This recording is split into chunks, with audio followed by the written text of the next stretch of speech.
Hello and welcome back. I hope you're enjoying these tutorials on SQS. We've got yet another one today. We're talking about dead letter queues. So here is our timeline, and as before, a message has been added to the queue, and then a consumer comes along and reads this message from the queue. A visibility timeout window appears when the message cannot be seen, as we recall from a previous tutorial. It's still in the queue, it's not been removed from the queue, but it just becomes invisible to other consumers for a period of time. Then we're going to learn something new just now. So the message has an attribute called the ReceiveCount. And every time this message is received by a consumer, the ReceiveCount is increased. So here it's increased to 1. And then the consumer processes it. If everything is okay, then they'll just delete it from the queue. And that's that. That's the end of this message. But if there's a failure, for example, the consumer's servers failed, and it was not able to finish processing the message, or maybe there's an issue with the message itself why the consumer was not able to process the message. Basically, there's some sort of failure. If that happens, then after the visibility timeout window, the message is again visible in the queue simply because it hasn't been deleted from the queue. From there, a consumer can read the message. It could be the same consumer or it could be a different consumer.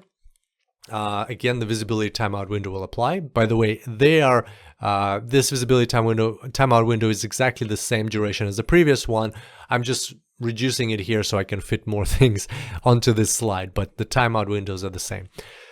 From there, it's read basically by another consumer, and the ReceiveCount is increased again. So this time it's 2. And then if there's some kind of failure again, it'll be put back into the queue.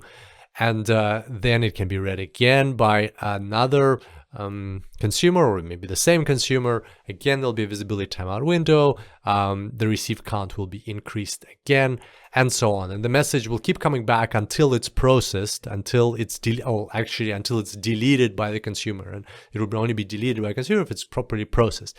And as you can imagine, if there's some sort of issue with the message itself, for example, it's corrupt or it's incomplete or something like that, and the consumers just can't properly process it, then it'll just keep coming back and back and back into the queue. It'll just stay in the queue and it'll be coming invisible, invisible, invisible, invisible, and so on.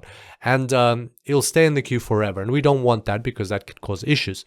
So at some point, enough is enough, and the message will be moved to somewhere else. It'll be removed from the queue.